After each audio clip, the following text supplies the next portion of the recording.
eu sou Alexandre Leopoldi Bussi e nós vamos conversar aqui hoje formas de prevenir o declínio cognitivo com o envelhecimento. Nós vamos mostrar o que tem de evidência científica e vamos abordar os pontos principais. Então, aqui eu gostaria que vocês vissem quais são as causas de declínio cognitivo. Então, uma delas é bem conhecida, é o nível educacional. Então, a gente sabe que a educação, principalmente nos primeiros anos de vida, acaba protegendo o cérebro no decorrer da vida. Por quê? No início da vida você faz mais conexões nervosas, né? Isso vai influenciar também suas atividades laborais, suas atividades sociais, que inclusive mantém a sua rede de neurônios funcionando. E isso acaba dando uma certa proteção para o futuro, né? O que a gente chama de você tem uma reserva cognitiva melhor. Então isso é mostrado em vários estudos que o nível educacional, principalmente nos primeiros anos de vida, são, protetores. Outras são as atividades sociais e as atividades intelectuais no decorrer da vida, que, como eu disse, tem uma relação importante com o nível educacional. A pessoa que é analfabeta, por exemplo, ela vai ter atividades mais abraçais no decorrer da vida, usa menos atividades cognitivas e, portanto, ela vai ter maior influência, né, do próprio envelhecimento, que traz modificações, mas também de, eventualmente, um estresse, um declínio relacionado a condições clínicas. Perdas sensoriais, então, diminuição da visão, diminuição da audição, isso traz, né, uma diminuição de como a informação chega no cérebro e como ela vai ser codificada. Hábitos de vida, né, já está mostrado na literatura como o tabagismo, o etilismo, mais importante, o sedentarismo influenciam na cognição. Também a depressão mal tratada no decorrer da vida, né, vários episódios onde a pessoa tem um embotamento importante, que ela precisaria, ter um controle melhor. Isso mostra que tem um maior risco de comprometimento cognitivo no futuro. A ansiedade também, né, uma ansiedade a longo prazo, né, também sem ter o tratamento adequado, traz uma diminuição cognitiva. Alterações do sono, a gente sabe que o sono é importante para ter a consolidação das memórias, mas também uma má noite de sono acaba ocasionando uma diminuição da atenção, isso provoca muitas vezes estresse, né, por conseguinte, a pessoa vai ter uma menor capacidade cognitiva, né? Medicações que atuam em sistema nervoso central, então sedativos, hipnóticos, anticonvulsivantes, alguns tipos de antidepressivos ou medicações até que tenham um efeito anticolinérgico, né? A gente sabe que a acetilcolina é importante em áreas aí de memorização, então se você usa um anticolinérgico, isso pode ter uma diminuição da memorização e os idosos eles são mais suscetíveis a esse tipo de medicação. E doenças, né? Doença de Alzheimer, doenças vasculares, AVC, ou uma demência vascular, tumores, traumas, infecções do sistema nervoso central, tudo isso obviamente traz, né, a possibilidade de um declínio cognitivo. Agora trouxe aqui para vocês um caso clínico. Então, a senhora Maria, de 64 anos, solteira, ela não tem filhos, né, ela é diarista, tem 2 anos de escolaridade, com diagnósticos de hipertensão, diabetes e dislipidemia, mas ela tem uso irregular das medicações, não está bem controlada. trabalha 60 horas por semana, não faz exercícios físicos, é tabagista de 40 anos maço. Refere que prefere ficar em casa nos finais de semana, pois sente-se muito cansado. Gosta de ouvir rádio, assistir TV. A dieta, ela refere a não conseguir seguir a dieta que ela deveria, né, apesar de ter passado aí com nutricionista, no posto de saúde, aí por 2 vezes. Ela tem um índice de massa corporal de 32, ou seja, tem uma obesidade, e a pressão no dia dessa avaliação, 150/90. Agora, eu queria que vocês vissem esse segundo caso. O Sr. João, mesma idade da Dona Maria, 64 anos, divorciado, 2 filhos, advogado, com o diagnóstico de hipertensão, diabetes e dislipidemia. Só que, diferentemente da Dona Maria, né, elas estão controladas. Ele trabalha 20 horas por semana, faz caminhadas 45 minutos 3 vezes por semana e musculação por 30 minutos 2 vezes por semana. Fumou por 10 anos, mas parou há mais de 30 anos. Gosta de ler, tem atividades culturais, por exemplo, teatro, cinema, música, museus, que ele vai regularmente. Dieta bem diversificada, fruta, verdura, peixe, ele consome periodicamente. Toma leite derivados 3 a 4 vezes por dia, evita gorduras, frituras e doces, lembrando que ele é diabético. Diminui o sal e bebidas alcoólicas. O IMC dele é de 25, então ele tem um índice de massa corporal normal, e a pressão, no momento, está controlada, 120/80. Então, agora eu pergunto para vocês, quem tem maior risco de ter demências? Então, aqui, fazendo uma análise, a gente percebe que a Dona Maria, ela tem as doenças crônicas que estão mal compensadas. E são doenças que a gente vai ver mais para frente, que trazem um maior fator de risco para demências. Ela tem uma rede social fraca e ela tem um certo isolamento social. Ela praticamente trabalha, fica sozinha no final de semana. Isso também é um fator de risco, a gente vai ver mais para frente. Tem uma obesidade, também fator de risco. E está hipertensa, descontrolada, né, e ainda tem o seu tabagismo. Ou seja, Dona Maria, certamente, né, apesar de ter a mesma idade do seu João, ela tem mais fatores de risco para desenvolver um declínio cognitivo, um comprometimento cognitivo e de ter demência, né? O seu João, por outro lado, ele tem uma maior escolaridade, lembrando que a escolaridade da Dona Maria é muito baixa, também é um risco, como eu já falei anteriormente. Ele tem uma rede social, tem filhos, né, ele sai de casa várias vezes para fazer atividade física, atividades sociais, atividades culturais, né, lê bastante, né, e está com as suas doenças crônicas compensadas, a sua hipertensão compensada. Então, claramente aqui mostra que a Dona Maria tem o maior risco de ter demência, né? Esse artigo, publicado no Lancet, ele mostra não só sobre a prevenção, mas também medidas de intervenção e cuidado. Ele é bem interessante porque ele traz bastante evidência do que tem na literatura relacionado a fatores de risco e dá uma porcentagem, claro, é da população do Reino Unido, mas isso reflete, como a gente viu em outros estudos, várias populações ao redor do mundo, né?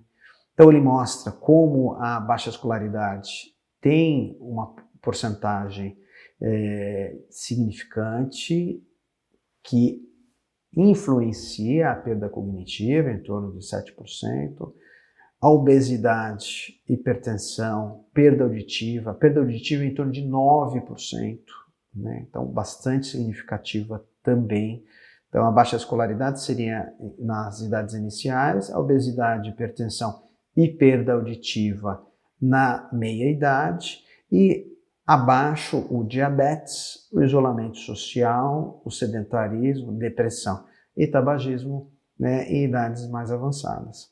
Então vocês vejam que, somando tudo, como mostra aqui, tudo que a gente pode ter influência, né, em torno de 35%. Então a gente, né, com medidas preventivas, prevenção primária, né, e nas diferentes faixas etárias, a gente pode ter, né, uma diminuição da incidência de demência, e isso teria um impacto muito grande nas próximas décadas. Bom, o engajamento social, ele tem vários estudos mostrando que ele é um fator protetor, tanto é que é orientado em vários programas de saúde, na Alzheimer Association, na International Alzheimer. Então, o que a gente faz pensar que é uma coisa importante? Veja, quando você lê um livro, quando você faz um passeio, vê um filme, e depois você tem um contato social, você conta essas coisas, você conversa. Então, ou seja, você tem a possibilidade de reforçar aqueles caminhos neurais onde foram memorizados essas informações. Então, essa repetição, essa possibilidade de trocar informações, ela é um fator, né, que tem a consolidação dessas vias neurais e dessas informações. Por isso a importância de ter esse engajamento social, a possibilidade de participar aí de atividades em grupo, por exemplo.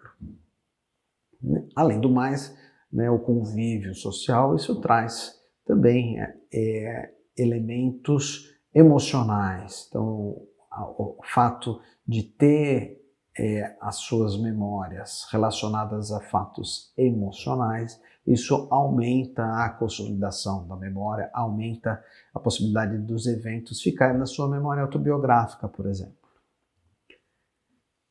Então aqui tem um artigo mostrando como o isolamento social acaba trazendo um maior risco de declínio cognitivo. Essa é uma revisão sistemática que mostrou isso.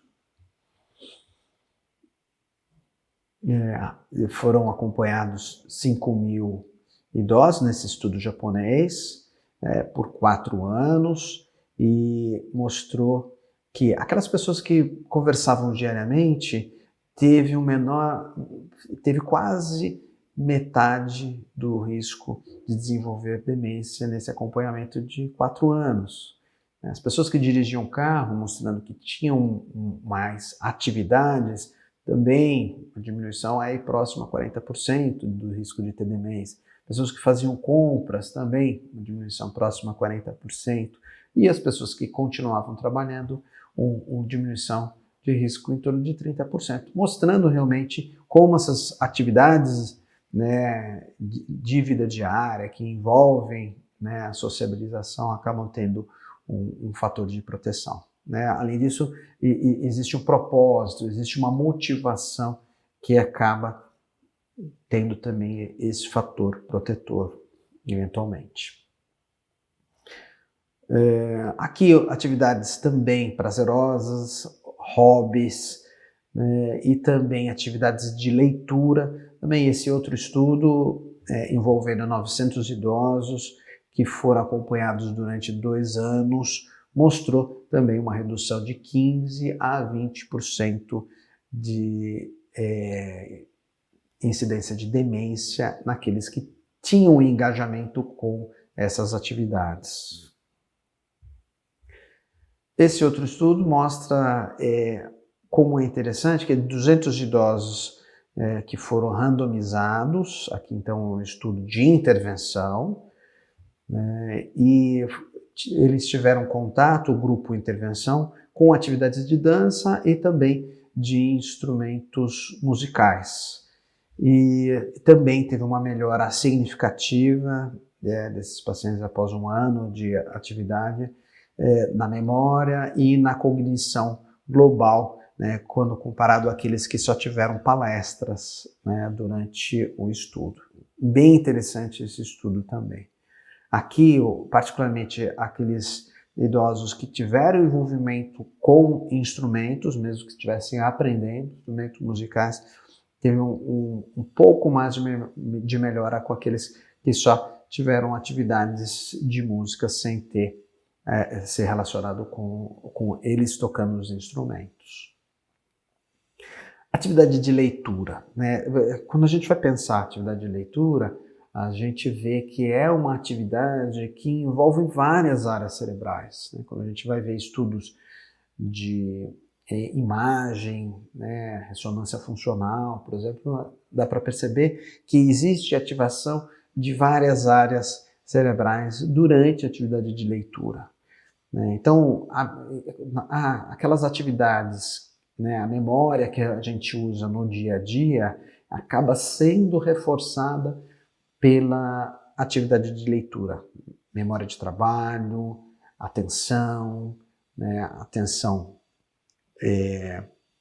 focada, né, atenção mantida e também a própria memória episódica, né? Então, se você ainda orienta seus pacientes a ter a leitura, ao final da leitura de alguns tópicos, fazer um resumo daquilo, isso você vai reforçando aquele caminho da memória. Então, essa memória episódica, que é a importante, que é aquela que diminui com as doenças, por exemplo, a doença de Alzheimer, né?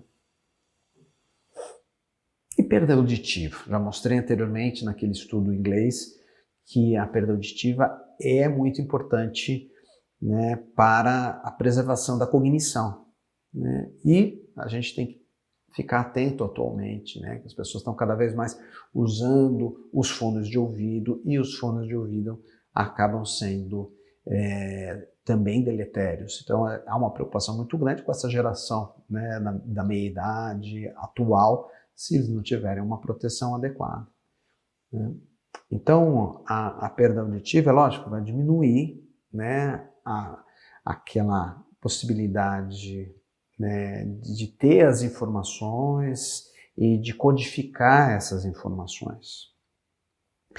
Este aqui é um estudo, né, relacionado à perda auditiva e mostrou que aumentou o comprometimento cognitivo, fases de pré-demência e também aumentou a demência em estudos observacionais, né? Então, tanto comprometimento cognitivo, você vê que aumentou o risco aqui em torno de 20% para comprometimento cognitivo e em torno de 30% para demência.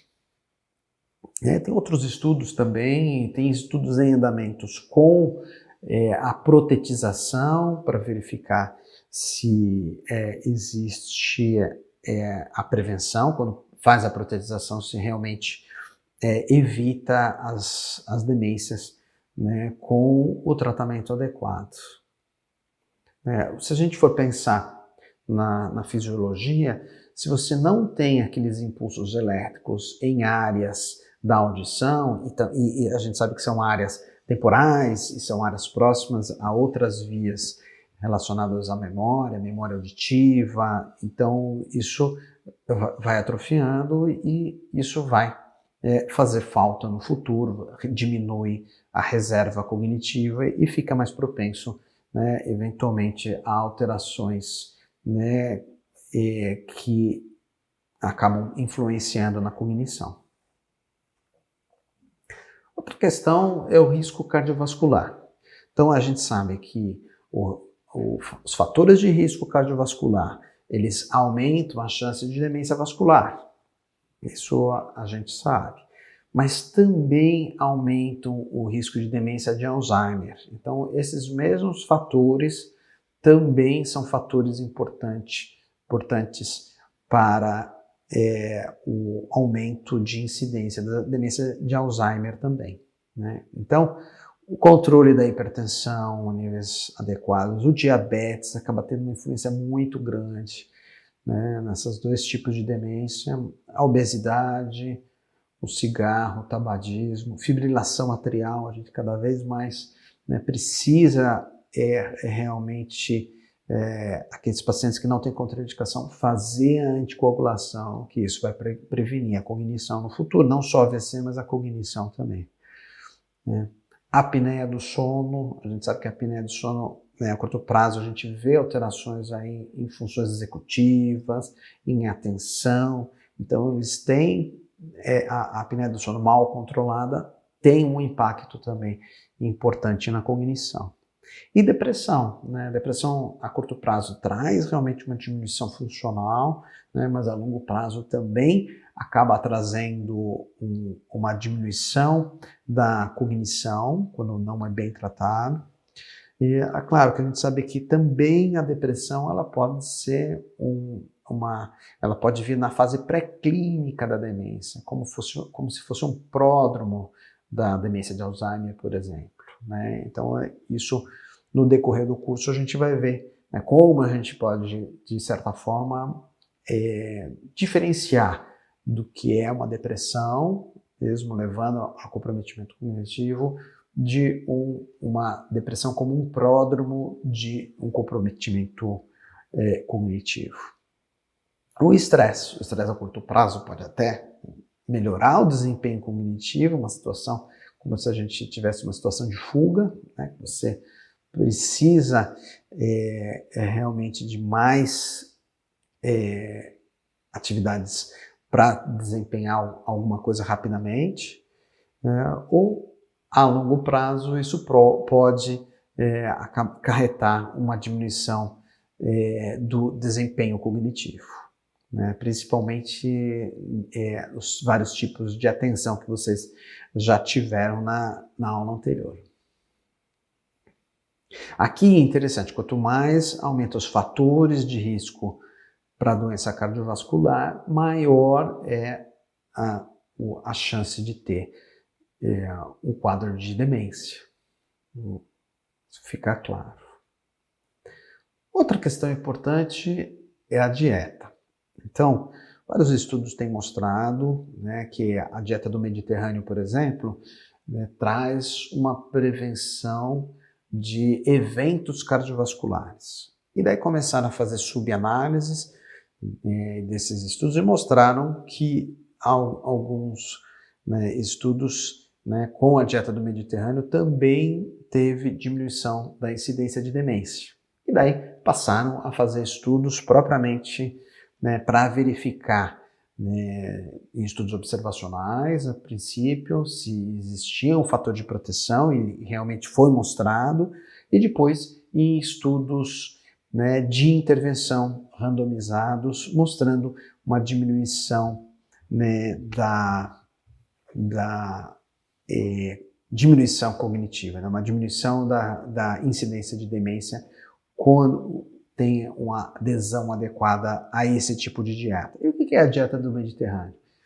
Então vocês podem ver aqui, né, bastante frutas, mais legumes, verduras, azeite, castanhas em maior quantidade, peixe em maior quantidade, aí pelo menos 3 refeições, né, por semana é o indicado, menor consumo de carne, menor consumo de laticínios. Basicamente é esse tipo, é isso que se refere à dieta do Mediterrâneo, lembrando da ingesta moderada de álcool, especialmente, né, no caso do vinho tinto, né? Moderada, o que seria?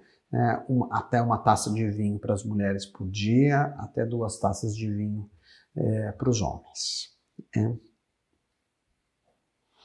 Aqui vocês podem ver esse estudo, então, teve 6 anos de acompanhamento, né, mais de 1.000 idosos, mostrando, né, que o grupo que realmente teve a aderência à dieta do Mediterrâneo teve um melhor desempenho cognitivo, né, após esses 6 anos de acompanhamento, né, também foi um estudo randomizado.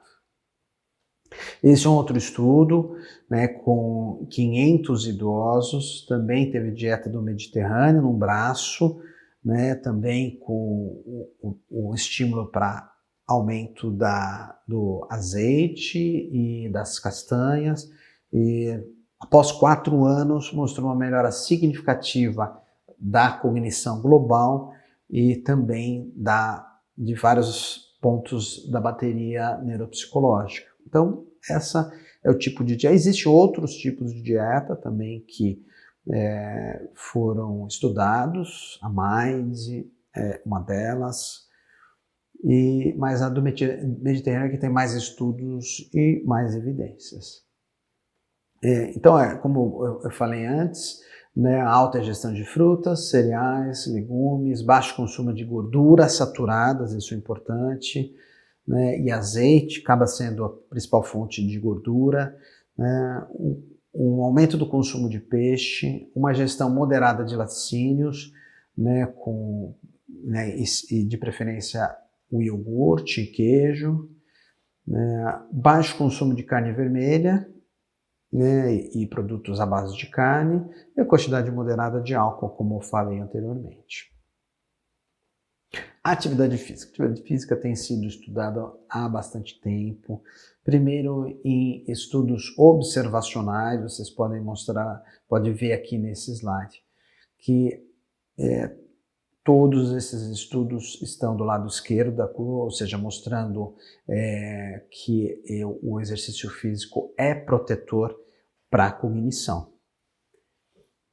São estudos observacionais. Estudos observacionais, ou seja, eles comparam aqueles que têm mais volume, né, e quantidade de atividade física com aqueles que não que tem menos volume, menos quantidade de atividade física, e mostra a maioria dos estudos que aquele que tem mais atividade física tem em torno de 50% menos chance de desenvolver demência, mais ou menos um acompanhamento médio de 5 anos. Né? Veja, a maioria dos estudos que eu mostrei anteriormente são exercícios aeróbicos, que são mais fáceis de estudar do ponto de vista populacional. São os que têm maior aderência, principalmente caminhada, o jogging.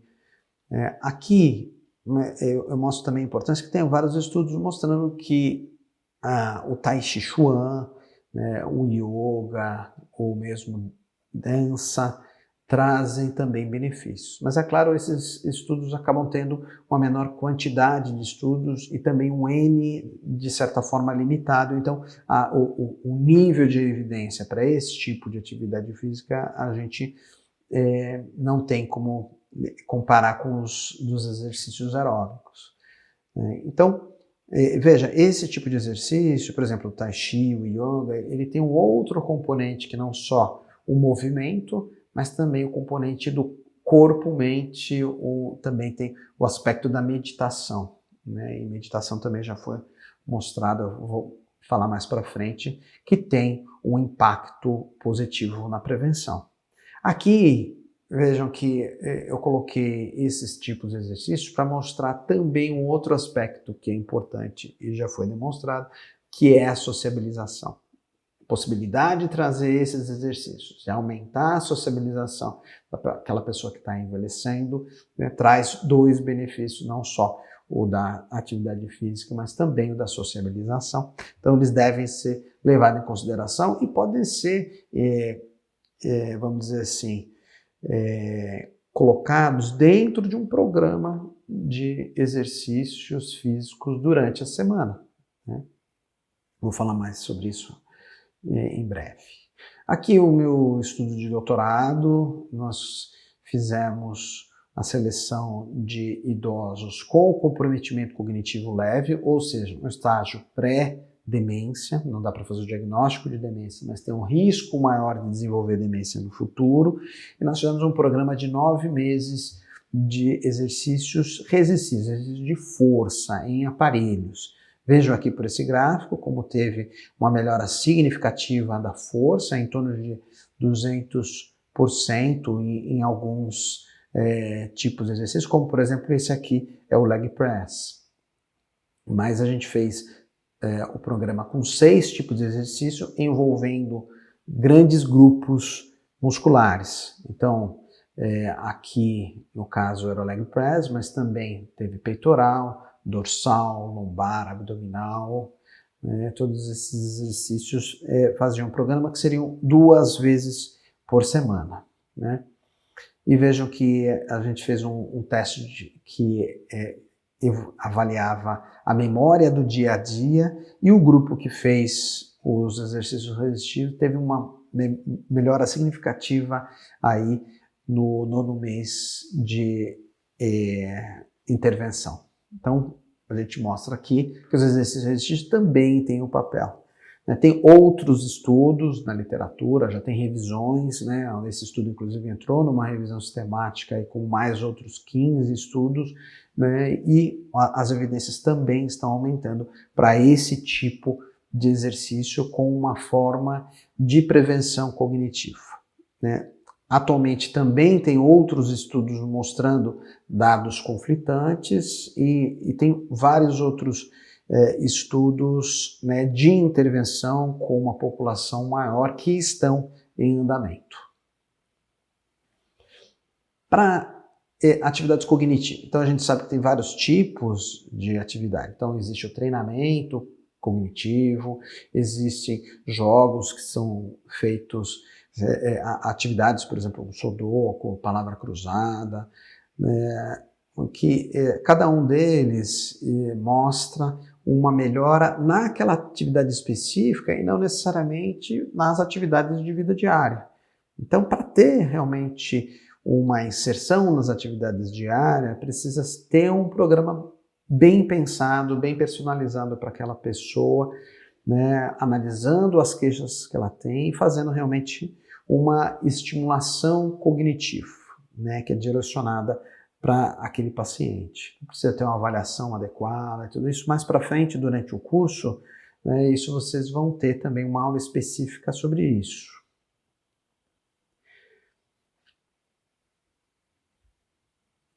Então, aqui alguns aspectos aqui da prevenção. Isso é veja, vários desses fatores de risco, eles, na verdade, têm um nível de evidência de estudos observacionais, né? E aos poucos os estudos de intervenção vão aumentando o corpo de evidências do que a gente pode ter de arma para a prevenção. Entretanto, a gente tem um boom de demências que vai aumentar aí nas próximas décadas. Então, os governos, as entidades, aqui, por exemplo, da Alzheimer Association, né, e tem essa Healthy Brain Initiative, que traz dos estudos observacionais medidas para prevenção primária, para divulgar, né, nos órgãos, na rede de saúde, né, nos sites, para que a gente tenha, né, uma diminuição da incidência de demência nos próximos anos. Então ela coloca justamente a escolaridade, exercício físico, atividades cognitivas, atividades de lazer, ser socialmente ativo, uma dieta, né, como já coloquei, um sono adequado, evitar tabagismo e o etilismo e o controle de risco cardiovascular. E é isso que a gente tem atualmente. Aqui no site da Alzheimer Association, ele tem 10 pontos aqui que são importantes. Vocês podem depois ver com mais calma, mas é basicamente isso. Aqui do lado esquerdo, então, é a atividade física, maior atividade educacional, principalmente nos primeiros anos de vida, mas quanto mais você seguir com desafios, né, maior leitura no decorrer da vida, evitar o tabagismo e ter as medidas de prevenção cardiovascular. Aqui vocês podem ver também mais atividade física, uma dieta saudável, balanceada, pode ter a dieta do Mediterrâneo, tem uma outra dieta que chama a DASH, ou então a conjunção da dieta do Mediterrâneo com a DASH, né, que também tem estudos mostrando proteção cognitiva, dormir adequadamente, né, ter um sono reparador, né, se tiver sonolência diurna, procurar e ver se eventualmente não é uma apneia do sono e depois tratar, né? Ter horas adequadas de sono também, que isso para cada faixa etária tem um número de horas. É lógico que existe as diferenças, né, individuais também. Fazer atividades que desafiem o cérebro, né, ter um propósito e estar, né, também socialmente engajado com atividades, né? Então esses são os 10 pontos aí da Alzheimer Association. E os estudos de intervenção com multidomínios, eles estão surgindo. Esse foi um dos primeiros, foi publicado no Lancet. É um estudo que foi realizado na Finlândia e ele baseou-se na intervenção que é a seguinte: nutrição adequada, com orientação com nutricionistas, e que isso teve várias sessões e com o objetivo de ter aqueles pontos que eu coloquei anteriormente, aumentar principalmente o peixe, né? A gente sabe que o ômega 3 é importante, mas o que se vê atualmente é que não tem tanto o efeito ômega 3 separadamente em cápsulas do que ele realmente na dieta, no peixe, né? Que isso mostra que tem um impacto muito maior, né? Então, peixe 3 vezes por semana. Os exercícios, então aqui eram um conjunto de exercícios aeróbicos e exercícios resistidos, né, durante a semana. Um treinamento cognitivo, que alguns eram em sessões em grupos, outras individualizadas, inclusive com tarefas né, através do computador, também para ser realizadas em casa. E outra é um monitoramento, né, sistematizado, né, dos fatores de risco cardiovascular e intervenção, com consultas marcadas com enfermeiros e também com médicos, e que também com visitas periódicas. Então foi um grupo que foi randomizado. Veja, foi um grupo de idosos da Finlândia que já tinham um engajamento nessas atividades, e aqui com essa intervenção teve algo a mais para eles, e mesmo assim, né, conseguiu mostrar a diferença aí depois de 2 anos de acompanhamento aí em funções executivas, na memória, na velocidade de processamento. Teve uma melhora aí significativa aí na avaliação neuropsicológica. Esse tipo de estudo ele tem sido, né, iniciado em vários outros locais do mundo. Eu também dei uma olhada no Clinical Trials e tem vários estudos realmente em andamento para a gente ter realmente um maior corpo de evidência de que essas medidas realmente diminuem a incidência de demência, né, com um nível de evidência maior. E o caso aí da Dona Maria e do seu João, então isso foi para ilustrar realmente nunca é tarde para começar, né, para ter as mudanças comportamentais. É lógico que quanto mais cedo iniciar, maior a possibilidade de ter realmente uma eficácia maior, mas a Dona Maria aí no caso, que tem um risco maior, nunca é tarde para começar, né?